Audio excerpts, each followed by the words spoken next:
안녕하십니까, 레필입니다. 10월 20일 두산 에너빌리티 보도록 하겠습니다. 증시 먼저 보겠습니다. 코스피 1.7% 가까이 하락했고요. 코스닥은 1.9% 가까이 하락했습니다. 오늘도 양증시 크게 하락을 했고요. 코스피는 결국 2400선을 이탈시키면서 마무리되었습니다. 코스닥도 800포인트 이탈 후 빠르게 지금 떨어지고 있고요. 코스피를 포함해서 해외 증시 모두가 좋지 않은 모습을 계속 이어가고 있습니다. 다우 나스닥도 상승해서 하락으로 급 반전이 되었고요. 0.7%, 1% 가까이 하락을 하였고, 니케이도 0.5%, 상해종합도 0.7% 하락을 하면서 글로벌 증시 전체가 계속해서 떨어지고 있습니다. 코스피는 이제 차트를 보시면 N자로 완전히 지금 찍어 눌려버린 상황이고요. 오늘 추가적인 하락이 있었음에도 불구하고 아래 꼬리를 이렇게 달았음에도 불구하고 하방을 아주 크게 떨어뜨렸습니다. 그래서 지지 라인을 형성하지 못한 채로 추가적인 하락이 나왔고요. 계속해서 코스피가 고점 대비해서 떨어지고 있습니다. 사실상 이날 그죠? 코스피가 고점을 찍은 날로부터 해서 지수가 300포인트 가까이 빠지면서 거의 15%가 빠진 상황입니다. 그래서 8월 1일자부터 코스피가 줄곧 떨어졌다라고 봐도 과언이 아닐 정도입니다. 그만큼 지금 해외 증시를 포함해서 증시 전체가 굉장히 좋지 않은 상황을 만들어가고 있다라고 보시면 되겠습니다. 투자 수급은 기관 투자자가 1,750억 매도를 하면서 계속해서 매도를 하고 있고요. 오히려 외국인 투자자는 2,100억을 매수하면서 매수를 했습니다. 그럼에도 불구하고 증시는 이렇게 크게 떨어진 상황이고요. 아직까지 안정세를 찾기 위해서는 시간이 더 필요해 보입니다. 코스닥도 1.9% 하락을 하면서 완전히 이제 바닥 라인을 깨버렸고요. 이전에 찍었던 전 저점까지 지금 이탈을 시키고 그 다음에 추가로 이렇게 떨어지면서 아예 그냥 완전히 이제 바닥 라인을 내려가고 있습니다. 그래서 그만큼 이제 기술주들이 기대감으로 올랐던 그런 기술주들이 아주 빠르게 지금 떨어지고 있는 상황이고요. 뒤늦게 이제 기술주들을 올라탄 분들이라면 상당히 이제 큰 손실을 볼 수 있는 그런 상황이 만들어졌습니다. 자, 그래서 지금 이제 코스닥은 코스피보다 추가적으로 계속 크게 지금 하락을 하고 있는 상황이기 때문에 조금 더 이제 냉정하게 지켜봐야 될 것 같고요. 지금은 쉽사리 저점이 잡히지 않는 상황이라서 증시가 흘러가는 대로 지켜볼 수밖에 없는 상황입니다. 월봉도 완전히 상승세를 무너뜨리면서 코스닥의 상승분 대부분을 지금 반납을 하는 모습입니다. 투자 수급도 기관 투자자 1,300억 매수를 했지만 여전히 부족했고요. 외국인 투자자는 코스닥에서 계속 빠져나가고 있습니다. 그래서 500억을 매도하면서 이렇게 빠져나갔습니다. 그래서 전반적으로 증시 분위기가 지금 개선이 될 만하면 계속해서 찍어 눌리는 모습이 이어지고 있고요. 그런 모습들이 이 글로벌 증시에 대한 그런 불확실성들이 해결이 되어야 될 텐데, 그래야지 반전이 될 텐데 아직까지 그런 기미가 보이지 않고 있습니다. 오히려 이제 환율 같은 경우는 5.5원 정도 하락을 해서 좀 이제 안정세를 찾았지만 여전히 이제 고점 대비해서 높은 수준이고요. 점점 이제 환율이 높은 방향으로 상향 평준화가 되어가고 있습니다. 21선을 찍고 지금 이제 높게 유지를 하고 있고요. 추가적인 상승이 충분히 나올 수도 있는 상황입니다. 그래서 이제 어제도 말씀드렸다시피 이제 미국의 그 불확실성이 곧 또 이제 몇 주 뒤면 다가올 텐데요. 거기에 대해서 또 이 환율이 어떻게 반응을 할지, 그리고 최근에 가장 이슈 중에 하나인 국채 금리죠. 시장 금리가 계속 높게 유지되다 보니까 거기에 대해서 FOMC가 또 어떻게 반응을 할지 그런 것들을 좀 살펴봐야 될 것 같습니다. 지금도 이제 국채 금리 오늘 지금 뭐 하락이라고 보여지지만 결국에는 5%까지 찍고 지금 살짝 떨어졌는데요. 지금 국채 금리가 5%라고 보시면 될 것 같습니다. 그래서 2007년 금융위기 이후에 거의 처음으로 이렇게 국채 금리가 5%까지 치솟았고요. 굉장히 이제 압박이 심한 그런 상황입니다. 그래서 국채 가격이 그만큼 떨어졌다는 뜻이고, 국채를 샀을 때 수익률이 높기 때문에 그런 위험 자산보다 오히려 국채 시장이 메리트가 생기는 그런 상황인데요. 만약에 미국의 불확실성이 해결이 된다면 국채 가격이 이제 반등을 하겠지만, 오히려 그런 상황이 만들어진다면 국채 시장으로의 이 자금 유입이 더욱더 가속화될 수도 있습니다. 그래서 이런 것들을 우리가 지금 이제 이 증시에 대해서 굉장히 이제 좋지 않은 분위기로 이끌어가는 중에 하나고요. 네. 이 국채 가격이 계속 떨어지는 이유는 미국의 불확실성, 그죠? 의회 간의 그런 갈등 때문에 또 디폴트 이슈가 부각이 될 겁니다. 민주당 쪽은 계속해서 이제 이 채권 발행을 하려고 하는 것이고, 공화당 쪽은 채권 발행을 이제 멈추고, 지금 계획했던 예산안들도 좀 이제 이 취소를 해야 된다라는 이 주의입니다. 그래서 그렇게 양립을 하고 있기 때문에 불확실성이 계속 커지고 있고, 디폴트 이슈에 따라서 미국의 그런 이 불확실성이 커지면서 국채 가격이 떨어지고 있는 상황입니다. 그 반대로 국채 금리가 올라가고 있고요. 그렇다 보니까 글로벌 증시가 지금 뭐 유럽 전쟁도 있고요, 중동 전쟁도 있고요, 인플레이션도 있고요, 미국의 의회 갈등도 있고요, 미중 갈등도 있고요. 이게 계속해서 이 불확실성들이 해결이 된다라기보다는 하나씩 계속 생기고 있습니다. 이런 것들이 굉장히 좋지 않은 상황인데요. 아무래도 고금리가 오랫동안 유지되면서 그런 압박감이 굉장히 심했는데, 이제 경기 체력이 달 대로 다른 상황에서 이런 최악의 상황들이 계속 벌어지다 보니까 오를래야 오를 수가 없는 상황인 것 같습니다. 유럽 증시 포함해서 지금 미국 증시 또 선물 지표가 크게 떨어지고 있고요. 미국 증시 0.4% 정도, 그 다음에 유럽 증시는 1.1%, 그죠? 또 크게 하락을 하고 있습니다. 금요일까지도 증시에 대한 분위기가 좋지 않을 가능성이 크고요. 이런 상황 조금 더 지켜봐야 되겠습니다. 다음 주까지 계속 이런 분위기가 이어질 수 있고요. 그 다음에 미국의 디폴트 이슈가 또 빠르게 해결이 될지, 혹은 또 끝날 때까지, 디폴트가 미뤄질 때까지 또 마감 기한 다 돼가지고 합의를 할지, 혹은 이번에는 아예 합의조차도 하지 않을지, 그런 것들이 굉장히 큰 이슈들입니다. 계속해서 그런 것들을 좀 살펴볼 필요가 있겠습니다. 자, 중동 전쟁이 격화되면서 국제유가가 급등을 하고 있습니다. 또다시 89달러까지 올라가면서 90달러 근처까지 만들어졌고요. 천연가스는 2.9달러, 천연가스는 지금 빠르게 떨어지고 있습니다만 국제유가는 또 올라가고 있습니다. 그래서 어디를 갈피를 잡아야 될지, 지금 이제 하루하루가 계속해서 원자재 가격도 흔들리고 국채 가격도 흔들리고, 이런 시장 상황이 굉장히 어렵습니다. 그래서 그런 것들을 좀 우리가 무게를 잡고 지켜봐야 될 것 같습니다. 자, 그래서 증시 분위기가 여전히 좋지 않기 때문에 이번 주 내내 내렸고요. 다음 주도 사실 썩 좋아 보이지는 않습니다. 10월 달까지는 좀 이제 각오를 하고 우리가 이 증시를 좀 봐야 될 것 같고요. 섣불리 지금 뭐 손절을 하고 섣불리 지금 크게 매수를 하기보다는 좀 이제 관망을 하는 것이 좋을 것 같습니다. 저는 여기까지 하고 마무리하고 이제 종목으로 넘어가겠습니다. 두산 에너빌리티 보겠습니다. 200원 하락해서 1.4% 하락했고요. 13,830원으로 마무리되었습니다. 자, 두산 에너빌리티 장 초반부터 또 하락을 했고요. 중간에 이제 거의 보합까지 반등을 했다가 또 마지막에 밀리면서 진행이 되었습니다. 자, 결국에는 코스피가 계속해서 떨어지고 있고요. 여기에 대해서 뭐 버틸 수 있는 상황이 아닌 것 같습니다. 뭐 특별한 이제 두산 에너빌리티만의 아주 큰 호재가 있지 않은 이상은 지금은 이 주가를 방어하기는 굉장히 힘든 큰 하락장이다라고 보시면 되겠습니다.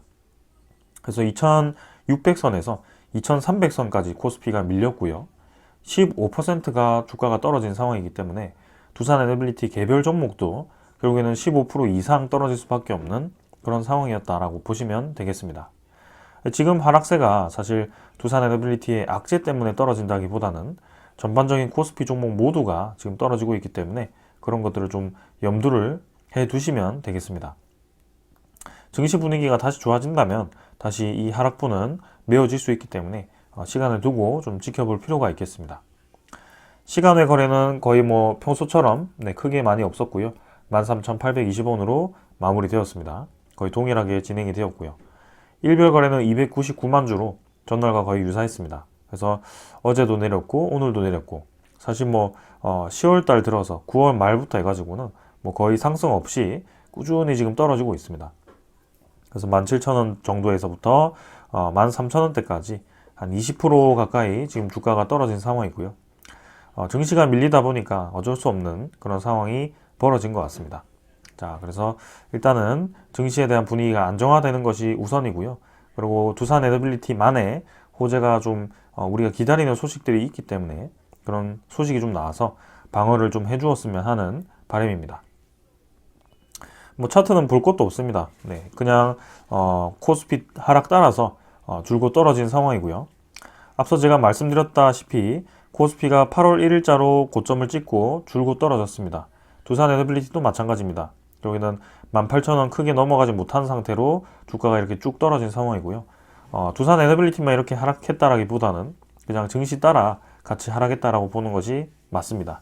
혹시 앞에 영상을 못 보셨다면 지금 같이 보여드리겠습니다. 코스피 차트가 지금 이렇습니다. 네, 8월 1일자부터 해서 그냥 줄곧 N자로 네, 지금 3번 정도 저점을 갱신하면서 떨어졌고요. 이런 상황은 우리가 지금 종목 이 문제라고 보기는 어렵다. 두산 에너빌리티를 비롯해서 웬만한 종목들이 지금 보기 힘든 가격대까지 떨어졌다라고 보시면 되겠습니다. 좀 아쉽긴 합니다. 네, 이런 불확실성이 해결되기는커녕 네, 연말로 갈수록 계속 가중이 되면서 우리가 보지 못했던 가격까지 지금 떨어진 상황이고요. 어떻게 보면 이제 굉장히 큰 매수 기회인데도 불구하고 우리는 앞서 네, 매집 구간에서 꽤 많은 물량을 매집을 해 놓았기 때문에 이런 구간에서는 사실 매수를 크게 하기가 쉽지가 않습니다.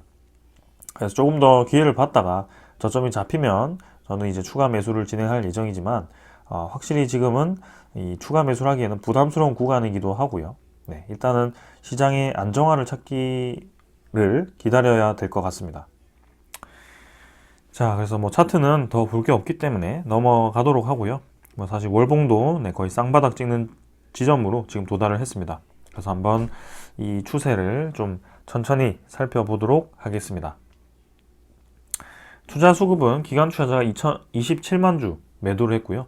외국인 투자자는 15만 주를 매수를 했습니다. 기관 투자자의 매도세가 지금 끊이지 않고 나오고 있습니다. 네, 아쉽게도 좀 이제 다 나왔던 물량이라고 생각했던 그 물량이 오늘도 좀 나왔고요. 보험, 투신, 뭐 금융투자, 은행 모두 매도했고 특히 연기금 투자자가 또 23만 주를 매도를 하면서 많은 물량을 계속 뱉어내고 있습니다. 아무래도 글로벌 증시에 대한 분위기도 좋지 않고 그리고 이제 두산 에너빌리티에 지금 이제 포함이 되어 있던 그런 건설 종목들이 지금 최근에 좀 많이 떨어지면서 연기금 투자자도 지금 최근에 많이 들어왔던 물량을 좀 차익 실현을 하는 듯한 혹은 손절을 하는 듯한 모습입니다. 그래서 좀 아쉽게도 장기적으로 바라보는 투자자가 지금 빠져나가고 있기 때문에 이 빠져나가는 물량이 얼마나 또 많을지 한번 봐야 되겠고요.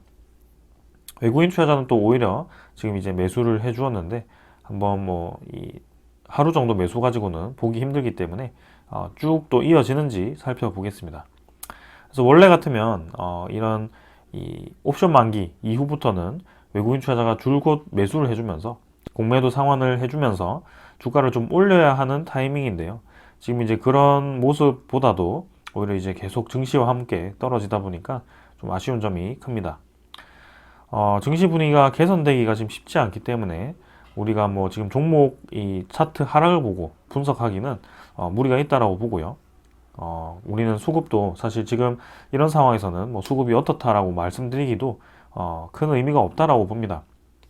그래서 시장 전체가 하락하다 보니까 어쩔 수 없는 상황이고 최근에 특히 2차전지 관련 종목들은 이제는 뭐 전기차 수요도 줄어든다라고 하고 네, 실적 어닝 쇼크도 나온다고 하고 그렇게 잘 나가던 종목들이 지금 이런 상황입니다.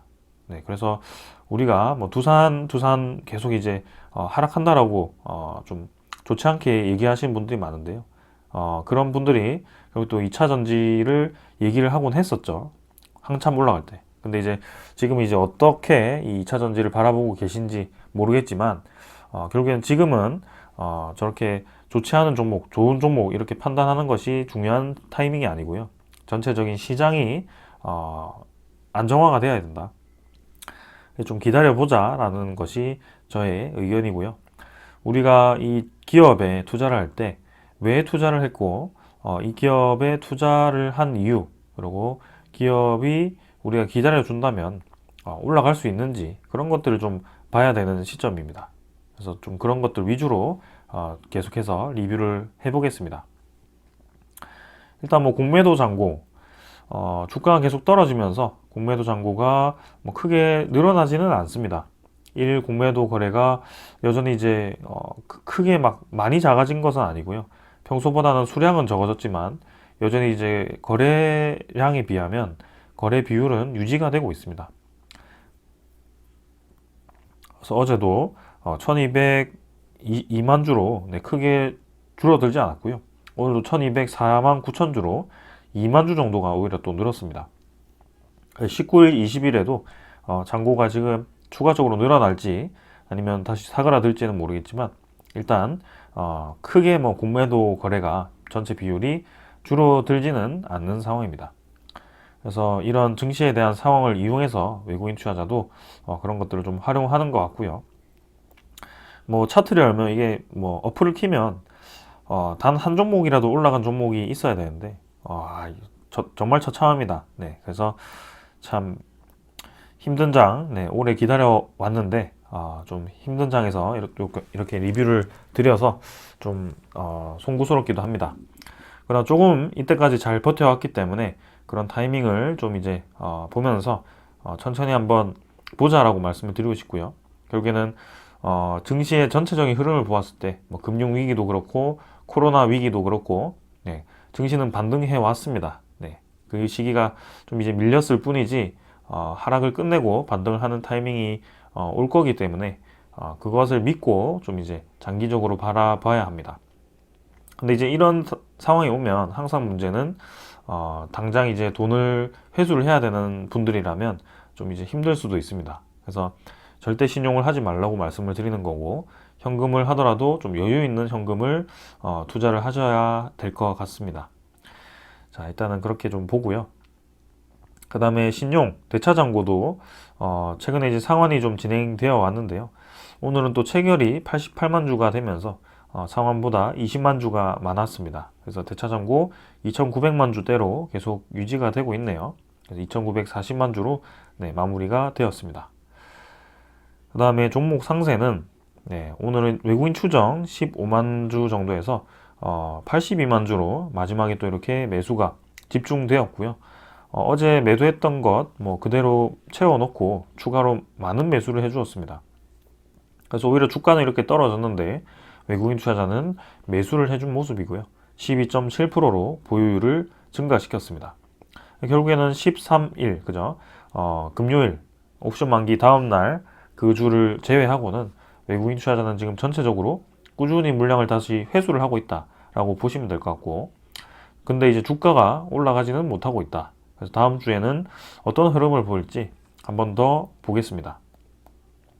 아무래도 그 매수 자체는 지금 이제 외국인 투자자 위주로 들어온다라고 좀 보고 있는데요. 어제 같은 경우는 이제 모건서울이 잠깐 매도를 했고, 뭐 골드만삭스, NH투자증권 이렇게 매수를 했는데요. 일단은 상황을 좀 더 지켜보면서 집계를 해보겠습니다. 그래서 공매도 잔고도 지금 이제 어떻게 될지 추이를 더 봐야 될 것 같고요. 그런 상황입니다. 그래서 오늘 이 정도로 좀 가볍게 보고요. 제가 가져온 소식들 전해드리고 마무리하겠습니다. 먼저 전해드릴 소식은요. 두산 에너빌리티가 사용 후 핵연료 캐스크죠. 건식 저장 사업에 우선 협상 대상자가 선정이 되었다라고 합니다. 그래서 한수원이 이제 두산 에너빌리티를 선택한 것 같고요. 이전에 이제 이런 소식이 있었는데 그때는 이제 경쟁 중이었습니다. 국내 업체는 두산 에너빌리티였고 해외 업체가 아마 프랑스 쪽이었던 것 같아요. 근데 그 둘 중에 지금 이제 우리나라를 선택을 한 것 같고요.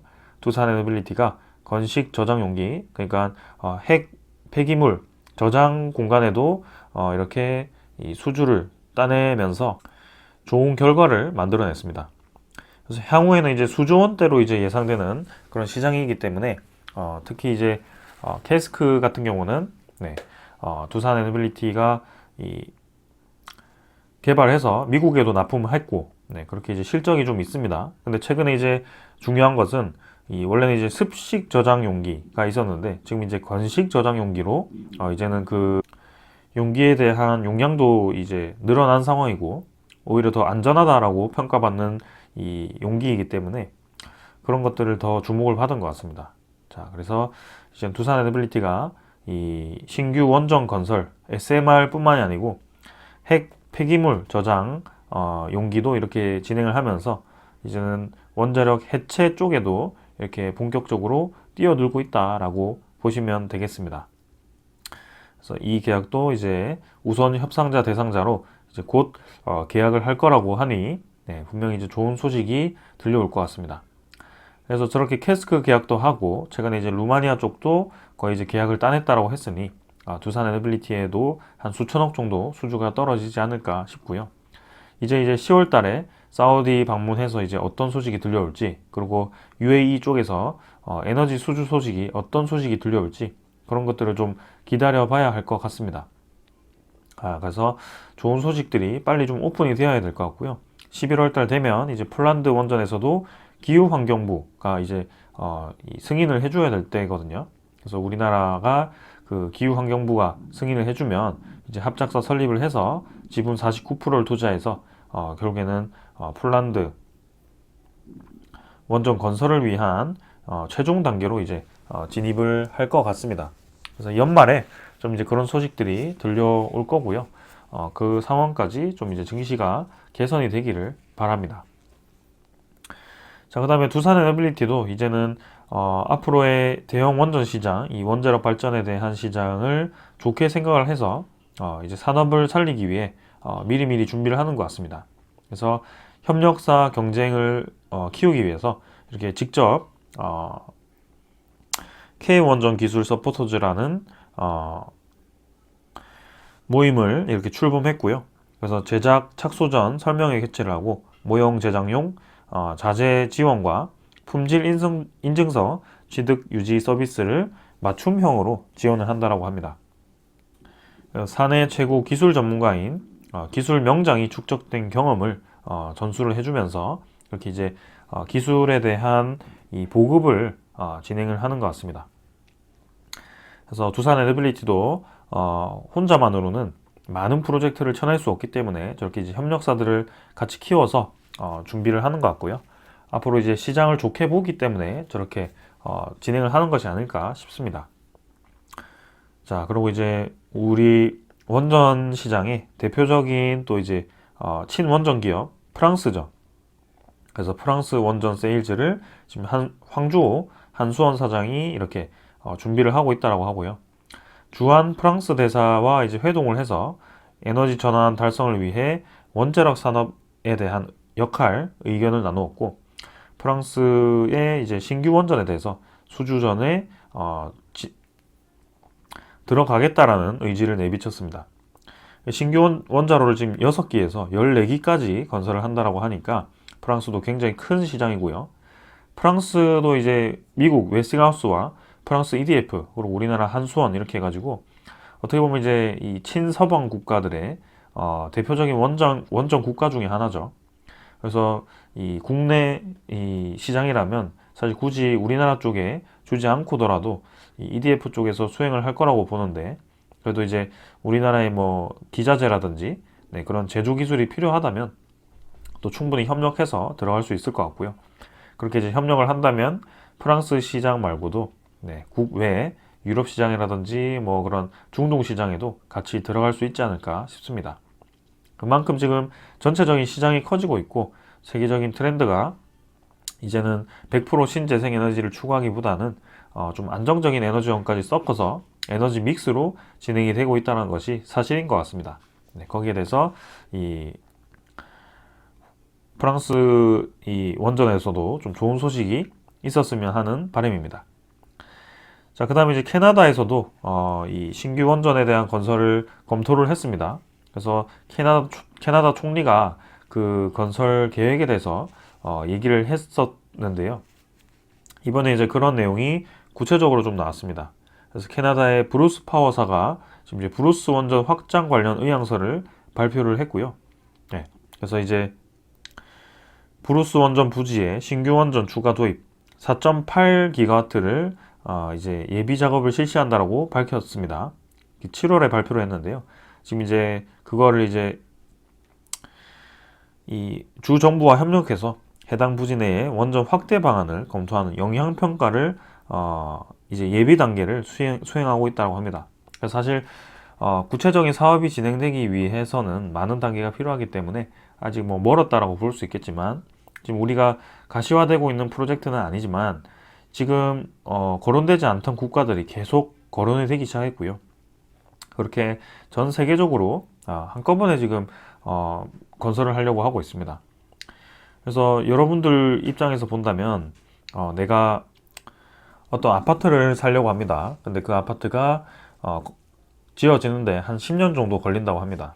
근데 뭐 분양을 한다고 하는데 뭐 크게 관심이 없던 사람들이 갑자기 이제 한두 명씩 그 분양을 하기 시작해요. 그래서 분양권을 막 사야겠다라는 그런 소식들이 들려온다면 주변에 있던 여러분들도 같이 이제 들어가지 않을까요? 네, 그래서 그렇게 이제 하나씩 들어가게 된다면 결국에는 경쟁이 치열하게 될 거고, 수요가 많아졌을 때 그 아파트 건설사는 굉장히 큰 수익을 볼 겁니다.